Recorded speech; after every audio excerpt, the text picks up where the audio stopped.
Hey Crunchified Clean friends, here are my tips on how to clean a microwave with no toxic chemicals. So I know that there's tips that say you can put like a bowl of vinegar in the microwave and let it heat up for like 5 minutes. And that is great to do because the acid in the vinegar helps remove any grease.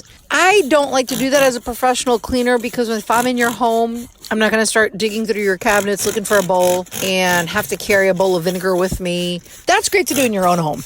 I like to take everything out, take the glass plate, take the little thing that it stands on, and spray it all down with my thieves cleaner or thieves-agar because I like thieves cleaner and vinegar because, again, vinegar is acidic and it helps cut the grease. And then depending on how caked on the grease is, I will use a scrubber, either a Scrub Daddy or a stainless steel scrubber. The key with the stainless steel scrubber is keep it wet. And then I scrub, I wipe everything down, and then I put it back in.